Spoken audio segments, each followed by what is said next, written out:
Sumainyo ang Panginoon. So isang karangalan, ang magiging kabahagi ako ng inyong pamimilay. Maraming salamat po sa inyong invitasyon. Sa lalo-lalo po sa panguna ng inyong kurang paropa, si Father Enrique. Bahagi yun kung saan ay nawa ay higit natin mayanda ang ating sarili. At tulad po ng paanyaya sa banal na kasulatan, ay tayo ay magkaroon ng kabahinaan. Napakaganda po ng ating Ebanghelyo sapagkat ipinamamalit ng Jesus na lumapit kayo sa akin. Lumapit kayo sa akin. Ang lahat ay niyang lumapit. Pero dito, particular na rin, kayong lahat ng mga may dala-dala. Mabibigat na dala-dala. Bahagi, may mga baggage, may mga problema, may mga alalahanin. Maaaring ito ay sakit, pangkatawan, pangkaisipan, hindi kaya ay financial problem. Bahagi na kung saan ay ating nababago, maaaring din yung expectation ng mundo sa atin. O maaaring din naman yung expectation natin sa bawat isa at sa mundong ginagalawan natin. Marami. Pero sabi nga natin, kung minsan, may mga pagkakataon na may mga tao kasi na may mga extra baggage, ayaw nilang palapitin. Bakit? Ang tawag na po rito ay kung tawagin natin ay mga toxic. Pero kay Jesus, kahit na yung toxic na mga tao, yun yung mga term na ginagamit ngayon, toxic, mga problema, mga magugulo, mga mahirap na kisamahan. Ano sabi ng Jesus? Lumapit kayo sa akin. Paanyaya, kung saan kayo makikita natin. Kaya rin siguro, sa unang pagbasa, nakita natin na sinasabi ni Moises na ito rin yung paanyaya ng Diyos. Sabihin mo sa parasha, kasi mga Israelita ay bilang mga alipin ng mga Ehipsyo. Anong sabi niya? Ay hayaan nyo na sila ay makaalis sa kanilang trabaho. Alam naman natin, nung panahon na yun, ang mga Hudyo ay tinuturing ng mga alipin. Mayroon silang workload. Yan so sinasabi ng Panginoon, Yahweh natin, sabihin mo kay Parao na hayaan na ang mga Israelita ay makasamba sa atin. Bahagi rin mo yun. Kaya nga ang tawag din mo natin pag-araw ng linggo ay Sunday rest. Meron din tayong Sunday rest. At bahagi yun ang huwag natin kalimutan, kahit na kung minsan marami tayong panahon ng walang trabaho, pero ang tingin pa rin natin para tayo napapagod. Bakit? Kasi hindi natin nakikita na yung rest na ito ay higit sa pamagitan ng ating Panginoong Yesu. Baka sa iba tayo lumalapit, kaya hindi tayo nakakaranas ng kapahingahan. Ang panaya ni Jesus, sa Kanya tayo lumapit. Lumapit kayo sa akin, kayong lahat na napapagal at nabibigatan. At bibigyan ko kayo ng kapahingahan. Sabi nga po minsan natin, kapag tayo lalapit, every Sunday, dito pa rin yung patuloy na paanyaya natin sa isang oras ng ating pag-iisa, lalong-lalong kayo. bahagi ho, no? Everyday, no? Na pinamamanin natin sa Puong May Kapal. Malaki yung naitutulong, no?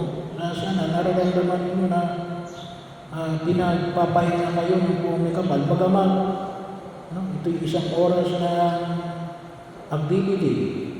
Kakanta, sasagot, tatayo, uupo. No? Pero bahagi mo yun, binibigyan tayo ng Diyos ng kapahingahan. No?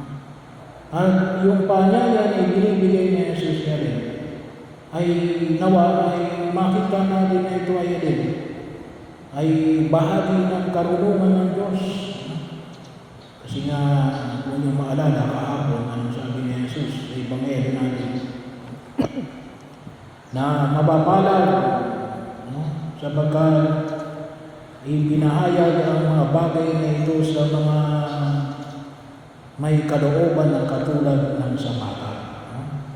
Yung karunungan na ibinibigay ng Diyos sa may kalooban ng isang bata at katulad ng bata. No? At ito, no? Nawa makita natin. Kung tingnan natin sa Ebanghelyo, sinasabi ng Diyos na lumapit kayo sa akin, no? Magaan ang aking pamatok. Eh, alam naman natin yung pamatok. No? Bahagi yun. Siguro naman, nakikita ninyo, no? Yung mga nilalagay sa kalabaw, no? O maaaring sa kabayo, sa baka.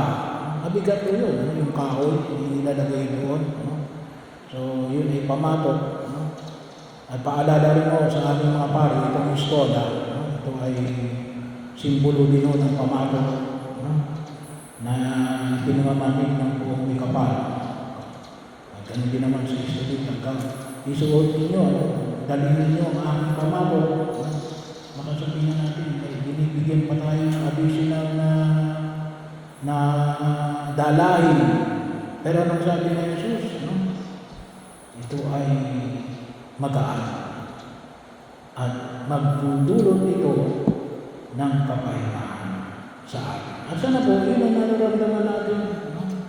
Bahagi ng pagkilos na kung saan ay binibigyan sa atin ng Jesus.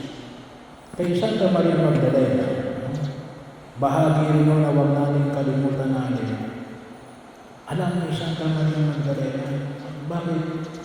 Kasi siya sigurado rin maraming dinadala. Sabi nga sa banal na kasulatan, no? Ilang demonyo, no? Ang nasa kanya. No? Siya inalihan ng masasamang espiritu. Pero anong ginawa niya? Lumapit siya kay Jesus. No? Hinugasan ang kanyang mga paa. No? Binuhul, umiyak, binuhusan ng pabango. Bahagi doon na kung saan ay nakita natin yung kanyang pagkilos. Higit na naunawaan ni Santa Maria Magdalena, mamahaling tabango. Ano pa ang sabi ni Judas? Sana ibinigay na namin sa mga duka. Kasi ang parang halaga ng pabango ay 1 year salary during those times. Pero bakit niya ginawa yun? Kasi nakita niya na rin, doon siya makatatagpo ng kapahingahan. No? Alam mo natin, isa rin sa huwag natin kalimutan na nagpapabigal sa atin ngayon, yung epekto ng kasalanan. No? Bahagi rin mo yun eh. Tingin nyo.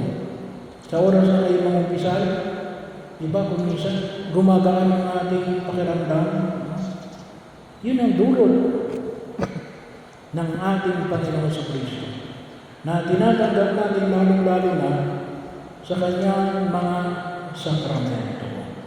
Kasi nagbiyaya ng pagliligtas ng Diyos para sa bawat isa sa atin. Kaya, katulad ni Maria Magdalena, ay iba't-iba tayo mga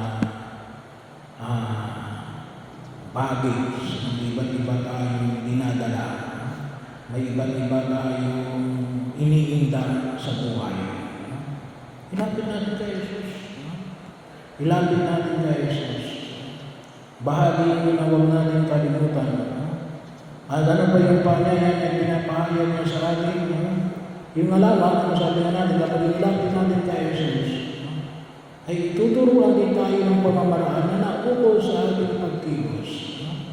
Na higit na kung saan ay makatugon sa panawagan ng Panginoong Kapal.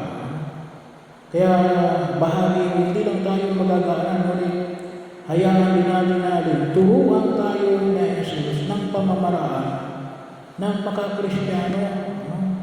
Hindi lamang bahagi o na maaaring magbigyan natin ng solusyon yung problema natin, pero hindi naman sa pamamaraan na katulad ng pamamaraan na ipinahayag na Jesus. Kaya nga sabi siya, dahil ito ang aking pamamaraan.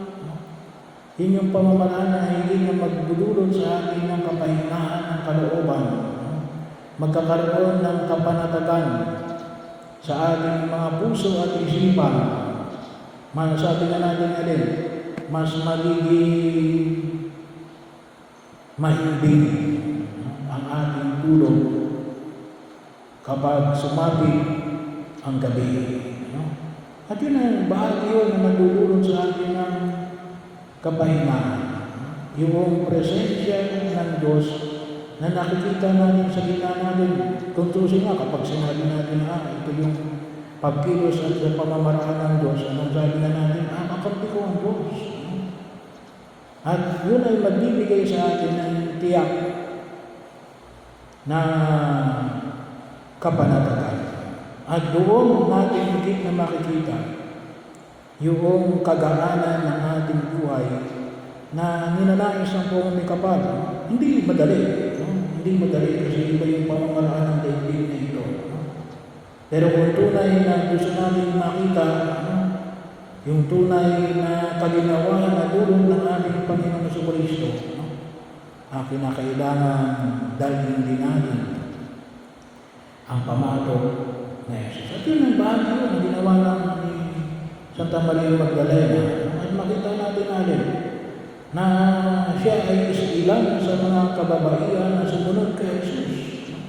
Nagandog ng kanilang sarili, nagandog ng kanilang kakayanan upang ipagpahayag ang mabuting balita ng pagliligtas ng Diyos.